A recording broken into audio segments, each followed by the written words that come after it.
안녕하세요. 저는 71살 윤정호입니다. 27년간 개인택시 운전을 하다 은퇴한 후 지금은 들기름을 만들어 파는 소상공인이 되었습니다. 제 이야기가 비슷한 처지에 계신 분들께 작은 희망이 되었으면 합니다. 제 인생의 전환점은 1996년으로 거슬러 올라갑니다. 당시 저는 44살 대기업 물류부서에서 15년간 근무하다 갑작스러운 구조조정으로 퇴사하게 되었어요. 당시 아들은 18살로 고등학생, 딸은 15살 중학생이었죠. 아이들 학비와 생활비를 벌어야 했기에 빨리 새 일자리를 찾아야 했습니다. 여러 면접을 보았지만 40이 넘은 나이가 걸림돌이었어요. 그러던 중 친구의 권유로 개인택시 면허를 구입하기로 결심했습니다. 당시 개인택시 면허는 4,200만 원이었어요. 퇴직금 2,800만 원에 어머니께서 주신 1,500만 원을 더해 면허를 구입했습니다. 택시 차량은 중고로 구입했는데 그때가 제 인생에서 가장 불안했던 시기였던 것 같아요. 내가 과연 택시 운전으로 가족을 부양할 수 있을까? 라는 의문이 끊임없이 들었으니까요. 택시 운전 첫날은 아직도 생생합니다. 새벽 4시에 일어나 차고지로 나갔어요. 첫 손님을 태우는데 손이 떨려 운전대를 제대로 잡기 어려웠습니다. 그날 수입은 겨우 5만 원. 집에 돌아와 아내 앞에서 한참을 울었습니다. 여보, 내가 잘할 수 있을까? 아내는 제 등을 토닥이며 당신은 할 수 있어요라고 격려해 주었어요. 점차 택시 운전에 익숙해졌습니다. 새벽 4시부터 밤 10시까지 하루 16시간을 운전대를 잡고 있었어요. 식사는 늘 차 안에서 도시락으로 해결했습니다. 단골 손님이 생기기 시작했어요. 매주 월요일 아침 6시 30분에 강남역에서 태우는 회사원, 매달 첫째 주 화요일 성모병원에 가시는 할머니. 그분들의 전화번호는 모두 외워서 기억할 정도였습니다. 단골 손님들은 제게 또 다른 가족 같은 존재였어요. 서울 거리를 누비며 27년을 살았습니다. 그동안 많은 일이 있었어요. 손님이 출산하는 것을 도와 119에 신고한 일, 술에 취한 젊은이가 차 안에서 토한 날, 100만 원이 든 지갑을 두고 내린 승객을 찾아다닌 경험. 택시 운전석은 인생의 모든 단면을 볼 수 있는 특별한 공간이었습니다. 하지만 나이가 들면서 몸이 예전 같지 않았어요. 68살이 되자 무릎 통증이 심해졌습니다. 장시간 앉아 있는 것이 고통스러워졌고 만성요통도 생겨났어요. 병원에서는 양쪽 무릎 모두 퇴행성 관절염이 심하다고 했죠. 택시 운전은 이제 그만두시는 게 좋겠습니다. 의사의 말에 충격을 받았지만 현실을 인정할 수밖에 없었어요. 2018년 27년간의 택시 운전을 마치고 면허를 매각했습니다. 매각 금액은 5,300만 원이었어요. 이 돈이 제 인생의 마지막 자본금이라 생각했습니다. 처음에는 작은 가게라도 열어볼까 고민했지만 초기 투자 비용이 너무 컸어요. 결국 5,300만 원을 은행에 예금하고 국민연금 93만 원으로 생활하기로 했습니다. 그러나 은퇴 2년 전인 2016년 더 큰 시련이 찾아왔습니다. 32년간 함께한 아내가 갑작스러운 뇌출혈로 세상을 떠난 거예요. 아내는 제게 인생의 반려자이자 든든한 지원군이었습니다. 아침 새벽 출근할 때 항상 따뜻한 도시락을 싸주던 아내, 힘든 날에는 제 지친 다리를 주물러 주던 아내. 그런 아내가 갑자기 세상을 떠나자 저는 완전히 무너졌어요. 아침에 일어나면 소주 한 잔으로 하루를 시작했습니다. 저녁에도 소주 한 병은 기본이었어요. 택시를 그만둔 후에는 더 심해졌죠. 온종일 TV만 보며 시간을 보냈습니다. 아들과 딸이 걱정하며 자주 전화를 했지만 대화할 의욕조차 없었어요. 아버지, 취미라도 가지세요. 그런 말이 귀에 들어오지 않았습니다. 그러던 어느 날 베란다 구석에 방치된 플라스틱 화분을 발견했어요. 아내가 생전에 심어둔 토마토 모종이었습니다. 잎이 말라가고 있었죠. 문득 이런 생각이 들었어요. 아내의 마지막 흔적마저 죽어가는구나. 즉시 물을 주기 시작했고 매일 화분을 들여다보는 것이 일과가 되었습니다. 놀랍게도 그 토마토 모종은 회복되어 작은 열매를 맺었어요. 첫 토마토를 수확하던 날 17년 만에 눈물을 흘렸습니다. 아내가 떠나고 처음으로 느낀 작은 기쁨이었어요. 그 토마토를 베란다에서 혼자 먹으며 생각했습니다. 이렇게 작은 것에서도 기쁨을 느낄 수 있구나. 그때부터 저는 베란다 가드닝에 관심을 갖게 됐어요. 하지만 베란다는 너무 좁았습니다.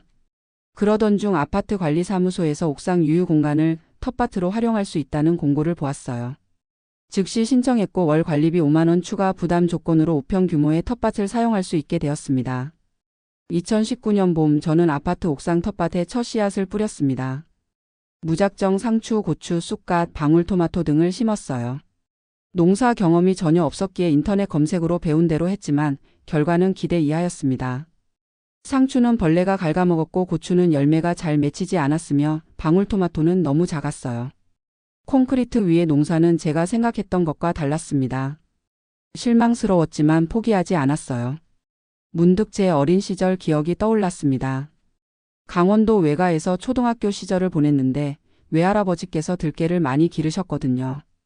들깨는 별다른 관리 없이도 잘 자라는 작물이었습니다. 혹시 들깨는 옥상 환경에서도 잘 자랄까? 호기심에 시도해 보기로 했어요. 인터넷에서 들깨 씨앗을 주문했습니다. 5평의 공간에 20개의 큰 화분을 배치하고 들깨를 심었어요. 씨앗을 뿌리고 물을 주는 순간 이상하게도 마음이 평온해지는 느낌이었습니다. 매일 아침 옥상에 올라가 들깨를 돌보는 것이 새로운 일과가 됐어요. 그런데 이 과정에서 예상치 못한 변화가 생겼습니다. 저는 10년차 당뇨 환자였어요. 인슐린 주사를 하루 2번 맞아야 했고 공복 혈당이 180에서 220mg/dl로 좋지 않은 상태였습니다. 게다가 택시 운전을 그만둔 후 활동량이 급격히 줄어들어 더 악화될 우려가 있었죠. 의사는 지금 생활을 유지하면 5년 내에 당뇨 합병증이 올 수 있습니다. 라고 경고했어요. 텃밭을 가꾸기 시작하면서 저는 매일 아침 9시, 오후 4시에 규칙적으로 옥상을 오르내렸습니다. 무릎 통증이 있어서 계단을 오를 때마다 통증이 있었지만 들깨를 보기 위해 참았어요. 처음에는 5분만 있어도 무릎이 아파 내려왔지만 점차 체류 시간이 늘어났습니다. 한 달, 2달. 시간이 지날수록 제 몸에도 변화가 생겼어요. 6개월 후 병원 검진에서 의사가 놀란 표정을 지었습니다. 어떻게 혈당이 이렇게 좋아졌나요? 제 공복 혈당이 130에서 150mg/dl로 안정화된 거예요. 체중도 8kg 줄었죠. 비결을 물으시기에 옥상 텃밭 이야기를 했더니 의사는 최고의 약은 규칙적인 활동입니다. 계속 유지하세요 라고 격려해 주셨어요. 무릎 통증도 점차 나아졌습니다. 처음에는 진통제 없이는 계단을 오르기 힘들었는데 이제는 약 없이도 하루 3번씩 오르내릴 수 있게 됐어요. 의사 말씀으로는 근력이 강화되어 관절을 보호하게 되었다고 합니다. 텃밭이 제 건강을 되찾게 해준 거죠. 들깨 농사에 더 진지하게 접근하기 시작했습니다. 지역 도서관에서 도시농업 관련 책을 10권 이상 빌려 읽었어요. 특히 베란다와 옥상 환경에서의 재배법에 관한 책들을 집중적으로 공부했습니다. 스마트폰으로 유튜브 농사 채널도 구독했어요. 매일 밤 유튜브를 보며 메모장 앱에 중요한 정보를 기록했습니다. 이웃 주민들 중에도 옥상 텃밭을 이용하는 분들이 계셨어요. 우리는 자연스럽게 옥상 농부들이라는 모임을 만들었습니다. 회원은 저를 포함해 7명. 대부분 60대 이상의 은퇴하신 분들이었어요. 한 달에 한 번 모여 서로의 농사 경험을 나누고 성공과 실패 사례를 공유했습니다. 이 모임은 단순한 농사 정보 교환을 넘어 새로운 사회적 관계를 형성해 주었어요. 첫 해 들깨 수확은 기대 이상이었습니다. 화분 20개에서 약 15kg의 들깨를 얻었어요. 수확한 들깨를 이웃들에게 나눠주었는데 반응이 정말 좋았습니다. 윤씨네 들깨는 왜 이렇게 맛있어요? 시골 들깨 맛이 나요. 이런 말들을 들으니 더 열심히 농사를 지을 동기가 생겼어요. 두 번째 해에는 더 잘해보려는 욕심이 생겼습니다. 화분 크기, 토양 배합, 물주기 주기 등을 달리하며 다양한 실험을 했어요. 농사는 실험의 연속이었습니다. 매일이 새로운 도전이었죠. 화분 크기는 클수록 수확량이 좋았고 토양은 일반 흙보다 퇴비를 30% 정도 섞은 것이 효과적이었습니다. 물은 하루에 한 번 아침에 주는 것이 가장 좋았어요. 그러나 두 번째 해에 예상치 못한 시련이 찾아왔습니다. 7월 중순 갑자기 들깨 잎이 노랗게 변하기 시작했어요. 처음에는 물이 부족한가 싶어 더 자주 줬지만 오히려 악화됐습니다. 나중에 알고 보니 진딧물과 흰가루병이 원인이었어요.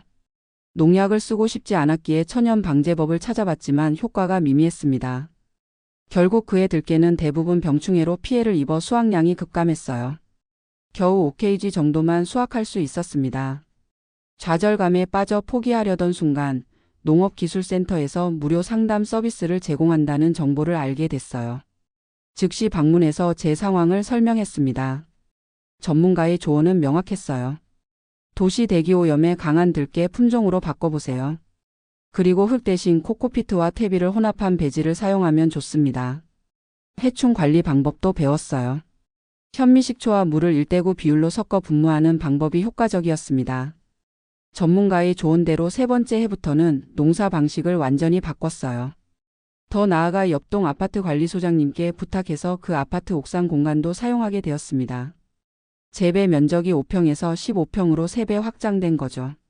코코피트와 퇴비 혼합 배지를 사용하고 도시 환경에 적합한 들깨 품종으로 바꾸니 정말 잘 자랐어요. 그해 가을 놀랍게도 40kg의 들깨를 수확할 수 있었습니다. 제 인생 최고의 성공 경험이었어요. 40kg의 들깨를 수확했지만 어떻게 활용할지 고민이었어요. 이웃에게 다 나누어 주기에는 양이 너무 많았고 제가 먹기에도 한계가 있었죠. 고민하던 중 옥상 농부들 모임의 한 회원이 제안했습니다. 정호 씨, 들기름을 만들어 보는 건 어때요? 요즘 건강식품으로 인기 있잖아요. 그 말에 호기심이 생겼습니다. 인터넷으로 들기름 제조 방법을 찾아봤지만 집에서 하기에는 어려워 보였어요. 온라인 커뮤니티에 질문을 올렸더니 한 분이 경기도 포천에 있는 전통 방식의 들기름 공장을 소개해 주셨습니다. 그분의 번호로 전화해보니 10kg 이상이면 착유해 준다고 하더군요. 제 차로 포천까지 약 1시간 30분을 달려갔어요. 작은 공장이었지만 전통 방식으로 들기름을 짜는 과정이 인상적이었습니다. 기계로 들깨를 볶은 후 앞찾기로 기름을 짜내는 방식이었죠. 처음 10kg의 들깨로 2.8리터의 들기름을 얻었어요. 생산 비용은 15만 원이었습니다. 갓 짜낸 들기름 향이 얼마나 고소했는지 모릅니다.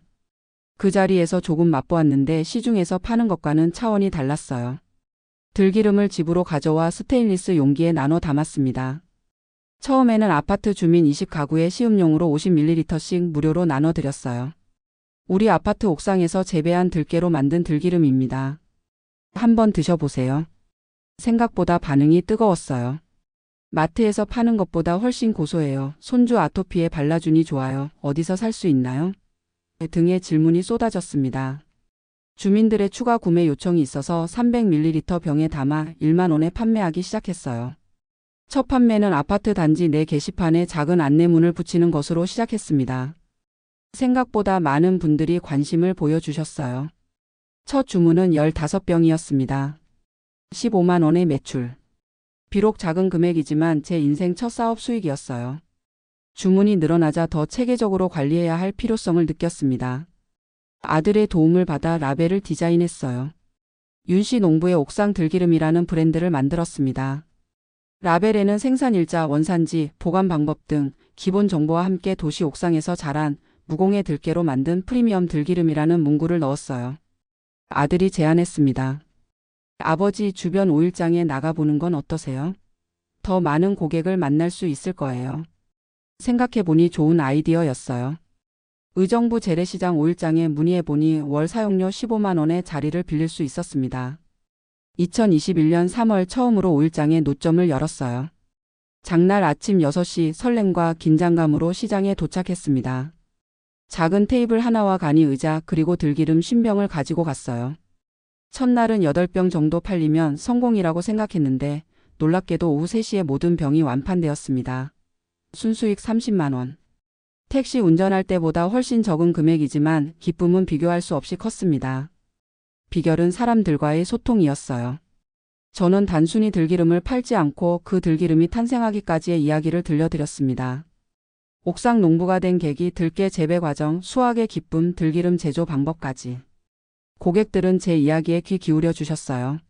할아버지가 이렇게 정성스럽게 만든 기름이라면 믿을 수 있겠네요. 이런 말씀을 들을 때마다 가슴이 뿌듯했습니다. 단골 고객도 생겼어요. 의정부에서 한의원을 운영하시는 김 원장님, 유기농 식당을 하시는 박 사장님 등 지역에서 영향력 있는 분들이 제 들기름을 인정해 주셨습니다. 김 원장님은 환자들에게 식이요법으로 제 들기름을 추천해 주셨고 박 사장님은 식당에서 사용하시며 손님들에게 판매도 해주셨어요. 5일장마다 50병의 들기름을 준비했고 대부분 완판되었습니다. 주변 상인들도 저를 응원해 주셨어요. 윤씨 들기름 정말 잘 팔리네. 노인네가 부지런히 움직이니 보기 좋아. 처음으로 제 가치를 인정받는 느낌이었습니다. 택시 기사로 살던 시절에는 경험하지 못했던 감정이었어요. 그러나 사업이 커지면서 건강 문제가 다시 불거졌습니다. 5일장 운영 6개월 차 요통이 심해져 무거운 들기름 상자를 운반하기가 힘들어졌어요. 한 번은 시장에서 들기름 상자를 들다가 허리가 삐끗해 일주일간 움직이지 못한 적도 있었습니다. 정형외과 진단 결과는 좋지 않았어요. 엘사와 에로 추간판이 탈출되었고 의사는 무거운 것을 들지 마세요라고 경고했습니다. 큰 좌절감이 밀려왔어요. 이제 막 시작한 사업인데 포기해야 하나. 낙심한 제게 아들이 제안했습니다. 아버지, 이제 온라인으로 팔아볼까요? 무거운 것을 들 필요도 없고 더 많은 고객을 만날 수 있어요. 처음에는 의심스러웠지만 새로운 도전에 용기를 냈습니다. 아들의 도움으로 네이버 스마트 스토어를 개설했어요. 상품 사진 촬영, 상세 페이지 제작, 배송 방법 설정까지. 모든 과정이 생소했지만 하나씩 배워나갔습니다. 어려운 부분은 아들이 주말마다 와서 도와주었어요. 온라인 판매를 위해서는 더 체계적인 생산 환경이 필요했기에 의정부시 소재의 공유 주방을 월 50만 원에 임대했습니다. 주 3일만 사용하는 조건이었죠. 이곳에서 HACCP 기준에 맞춰 들기름을 생산할 수 있게 되었어요. 온라인 판매는 생각보다 빠르게 성장했습니다. 처음 한 달은 10병 정도였지만 3개월 후에는 월 100병 이상 판매되었어요. 특히 리뷰가 쌓이면서 더 많은 주문이 들어왔습니다. 할아버지의 정성이 느껴지는 들기름, 가족 건강을 위해 정기 구매합니다.와 같은 리뷰가 큰 힘이 되었어요. 현재는 월 150병 생산 체제를 갖추었고 온라인 판매가 전체 매출의 70%를 차지합니다. 나머지 30%는 여전히 5일장과 단골 고객 직거래로 이루어져요. 이제는 들깨 재배도 더 확장해서 인근 3개 아파트 옥상까지 이용하고 있습니다. 총 면적은 40평 정도. 연간 100kg의 들깨를 수확하고 추가로 필요한 양은 강원도 친환경 농가에서 구매하고 있어요. 작년 여름 미국에 사는 딸 가족이 휴가를 맞아 한국을 방문했습니다. 손주들이 9살, 7살이 되었는데 제가 들깨 농사를 짓는다는 사실을 신기해했어요. 할아버지가 진짜 농부였어요? 손주들의 질문에 웃음이 났습니다.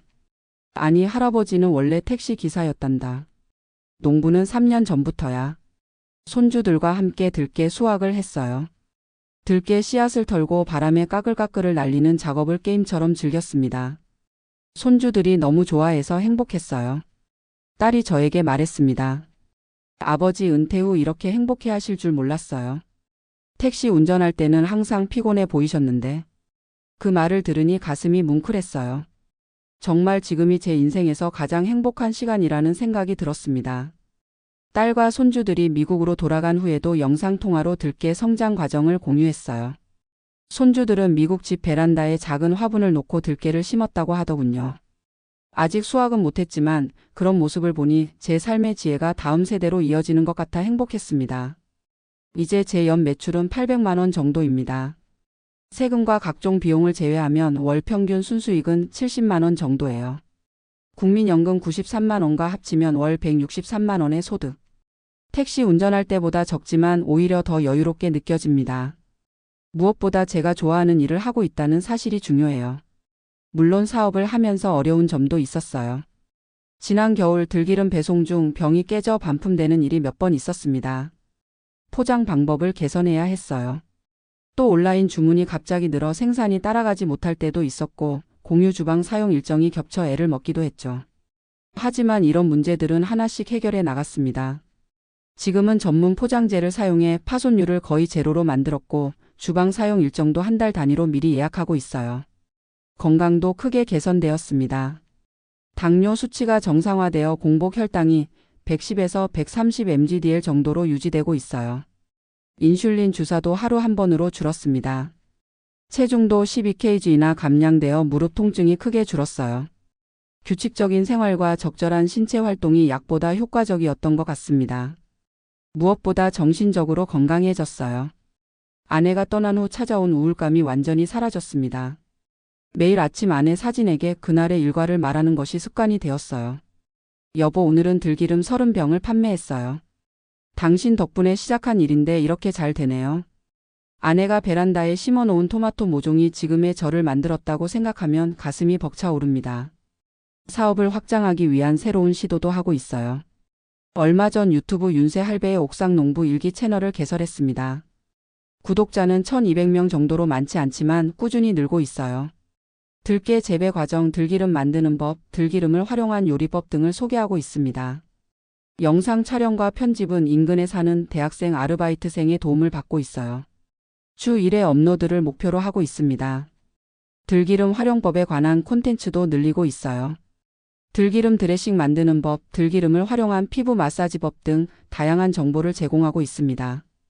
특히 들기름 드레싱 레시피는 많은 분들이 좋아해 주셨어요. 레몬즙, 소금, 들기름을 섞어 만드는 간단한 드레싱인데 샐러드에 뿌리면 고소한 맛이 일품입니다. 월 1회 의정부 도시농업센터에서 시니어 도시농부 강의도 진행하고 있어요. 제 경험을 바탕으로 은퇴 후 도시농업을 시작하는 방법, 작은 공간에서 효율적으로 작물을 재배하는 노하우 등을 알려드리고 있습니다.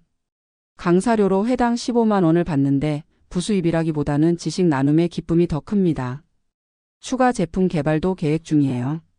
들깨가루, 들깨 강정 등 들깨를 활용한 다양한 제품을 준비하고 있습니다.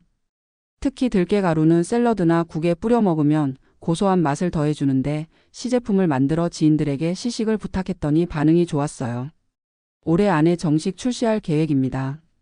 얼마 전에는 경기도 의정부시 시니어 창업 우수 사례로 선정되어 지역신문 인터뷰도 했어요. 기자가 성공 비결을 물었을 때 이렇게 대답했습니다. 사랑하는 사람을 잃고 인생의 의미를 찾지 못했을 때 작은 화분 하나가 저를 살렸어요. 누구나 인생의 어떤 시점에서든 새로운 시작을 할 수 있다고 믿습니다. 나이는 숫자에 불과해요. 올해 목표는 명확합니다. 아파트 3개 단지를 더 섭외해 재배 면적을 확장하고 연 매출 1200만 원을 달성하는 것이에요. 더 나아가 내년에는 공유 주방이 아닌 작은 규모의 독립 작업장을 마련하고 싶습니다. 목표 금액은 2천만 원. 지금의 추세라면 충분히 달성 가능하다고 생각해요. 어떤 분들은 제게 이 나이에 왜 이렇게 열심히 일하세요? 라고 물어보십니다. 저는 이렇게 대답합니다. 이건 일이 아니라 제 삶의 의미예요. 매일 아침 눈을 뜨면 기대감으로 가슴이 뜁니다. 제가 키운 들깨로 만든 기름이 누군가의 건강에 도움이 된다고 생각하면 행복해요. 지난 3년간의 도전을 돌아보면 가장 큰 변화는 제 자신의 마음가짐이었습니다.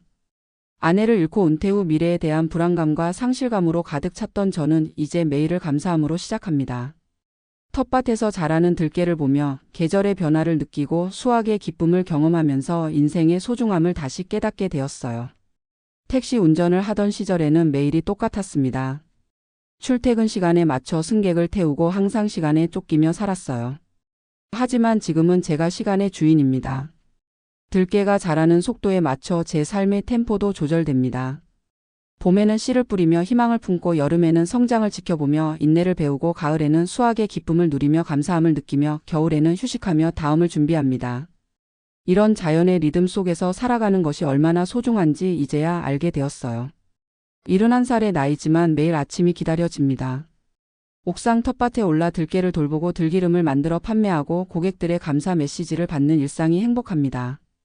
내 인생의 황금기는 바로 지금입니다. 은퇴가 끝이 아니라 새로운 시작이었다는 것을 몸소 체험하고 있어요. 마지막으로 저와 비슷한 상황에 처한 분들께 말씀드리고 싶습니다. 인생의 어느 순간에서든 새로운 씨앗을 뿌릴 수 있습니다. 제게는 그 씨앗이 들깨였고 여러분에게는 다른 무언가가 될 수 있어요. 중요한 것은 작게 시작하더라도 꾸준히 가꾸는 정성입니다. 아무리 작은 씨앗이라도 정성껏 물을 주고 햇빛을 쬐어주면 언젠가는 열매를 맺습니다. 여러분의 인생에도 그런 열매가 있을 거예요. 저처럼 70이 넘어서도 새로운 열매를 맺을 수 있답니다.